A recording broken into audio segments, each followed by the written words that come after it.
एक बराबर है हम सब, जब सबको ये समझा दो। मोदी जी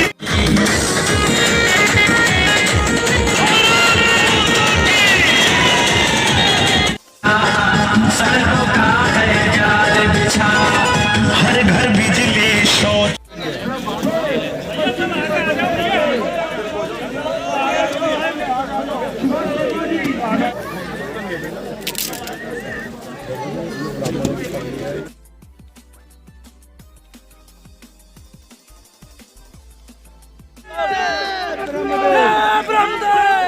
धूल उड़ाकर वोट लेना चाहता है, समाज को गुमराह करके वोट लेना चाहता है। इस क्षेत्र का किसान, इस क्षेत्र का गुर्जर, इस क्षेत्र का ब्राह्मण, इस क्षेत्र का ठाकुर, इस क्षेत्र की सभी 36 बिरादरियां जागरूक हो चुकी हैं। बाहर वाले को कभी वोट नहीं देंगे। मैं उनके बारे में एक बात कहना चाहता हूं। जब वो पिछला चुनाव मीरापुर से लड़े तो वो हमारे नेता के पास गए, भारतीय जनता पार्टी से चुनाव लड़े थे, भारतीय जनता पार्टी से चुनाव लड़े थे। उन्होंने जाकर टिकट मांगा और कहा मुझे मीरापुर से टिकट दे देना। उन्होंने पूछा क्यों, आपको मीरापुर से टिकट क्यों दे दें, आप तो हरियाणा के रहने वाले हैं। कहने लगे मैं वहां सबको जानता हूँ। 5 साल विधायक रहा, दोबारा फिर हमारे नेता के पास गया और फिर जाके कहता है मुझे मीरापुर से टिकट मत देना।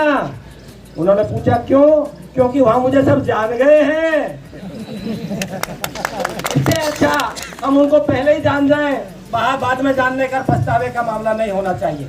मैं आपसे सिर्फ ये कहना चाहता हूँ, इस क्षेत्र के सम्मान की लड़ाई है, इस क्षेत्र के मान सम्मान की लड़ाई है, जाति बिरादरी की लड़ाई नहीं है। जाति की बात वो लोग करते हैं जो गुमराह करके आपका वोट लेना चाहते हैं, गुमराह करके आप में फूट डालना चाहते हैं, गुमराह करके आपके विकास को रोकना चाहते हैं। वो जाति के नाम पर वोट लेना चाहते हैं। और इस विश्वास के साथ अपने परिवार के लोगों के बीच में मैं आया हूं कि हमारे परिवार के लोगों का प्यार और आशीर्वाद भाई धीरेन्द्र सिंह जी को मिलेगा और एक बार पुनः इस क्षेत्र से आप अपना विधायक चुनने का काम करेंगे। ये चुनाव महत्वपूर्ण चुनाव है। ये चुनाव केवल विधानसभा का चुनाव नहीं है। ये चुनाव देश प्रदेश के 25 करोड़ मतदाता लोगों का भाग्य किन लोगों के हाथ में होगा, किस नेतृत्व के हाथ में होगा, ये चुनाव ये तय करने वाला चुनाव है। उत्तर प्रदेश में 5 वर्षों से योगी आदित्यनाथ जी के नेतृत्व में जो सरकार चल रही है, उस सरकार ने जो काम किए हैं मैं उनको गिनाने में लगूंगा तो बहुत लंबी लिस्ट है, लेकिन सबसे बड़ा काम जो हमारे इस क्षेत्र के लिए उन्होंने किया है, जो लंबे समय से मुझे भी सांसद रहने का मौका मिला, हम हमेशा आवाज उठाते रहे कि इस क्षेत्र को एक एयरपोर्ट मिलना चाहिए, हवाई अड्डा मिलना चाहिए। वो जो हमारा सपना था उसको पूरा करने का काम योगी आदित्यनाथ जी और इस देश के प्रधानमंत्री आदरणीय नरेंद्र मोदी जी ने करने का काम। हमें इन मुद्दों को ध्यान में रखकर भारतीय जनता पार्टी एक बार पुनः सरकार यहाँ बने, देश प्रदेश में योगी आदित्यनाथ एक बार मुख्यमंत्री बने और इस देश में आने वाले 2024 में इस देश और दुनिया के सबसे ताकतवर नेता नरेंद्र मोदी जी एक बार प्रधानमंत्री बने। उस सोच के साथ हमें आने वाली 10 तारीख को वोट डालकर भारतीय जनता पार्टी के प्रत्याशी भाई धीरेन्द्र सिंह जी को जिताकर एक बार पुनः विधानसभा में भेजने का आप लोग काम करेंगे, ये अपील करने के लिए मैं आप लोगों के बीच में आया। लेकिन ये भारतीय जनता पार्टी की सरकार है, उस सरकार को आने के बाद एक नई सोच पैदा हुई, यहाँ बिल्डरों के फ्लैट न बने, यहाँ उद्योग लगे। इसी सोच के साथ एक निर्णय लिया गया कि लड़पुरा की जमीन इकोटेक 9 के लिए खरीदी जाएगी और इस लड़पुरा खानपुर के आसपास अब बिल्डर फ्लैट नहीं उद्योग लगेंगे, जिससे हमारे परिवार के लोगों को उद्योग काम मिलने का काम विजय सरकार देने का काम करेगी। ये काम किसी ने किया है तो बताओ, और किसी ने किया हो तो। धीरेन्द्र सिंह जिंदाबाद, जिंदाबाद जिंदाबाद। कहीं कोई कमी मिल जाए, कहीं कोई कमी रह जाए, अगर धीरेन्द्र सिंह जी भी कोई कमी रह जाए तो सुरेंद्र नागर को पकड़ लेना। मैं आज इस बात को कहने आया हूं। आपका एक कर्ज था मेरे ऊपर, आपने मुझ नाचीज को इस जेवर विधानसभा का विधायक बनाया और प्रदेश की उस पंचायत में पहुंचाया जहां से मैं इस क्षेत्र के लिए कुछ ला सकूं।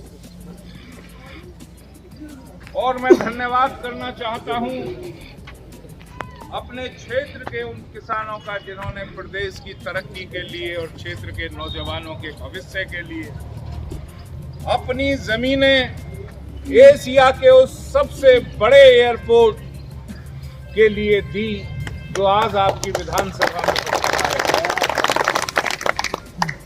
यह एयरपोर्ट माध्यम है इस क्षेत्र की खुशहाली का, नौजवानों के रोजगार का। और इस एयरपोर्ट के आने के बाद में इतने उद्योग धंधे इस क्षेत्र में लगने जा रहे हैं। मैं नहीं समझता आने वाले 5 साल में किसी भी घर में कोई भाई बेरोजगार होगा। आपके सामने इसलिए आपके बीच में आए हैं कि आज जिस महायज्ञ में हम हैं उसकी आहुति का दिन 10 फरवरी नियत है। और वह 10 फरवरी के लिए मैं आपसे प्रार्थना करना चाहता हूं कि योगी आदित्यनाथ जी ने इस प्रदेश के लिए और विशेषकर हमारी विधानसभा के लिए एयरपोर्ट के साथ साथ film city, medical device park और न जाने कितने असंख्य तोहफे विकास के आप लोगों के लिए दिए हैं।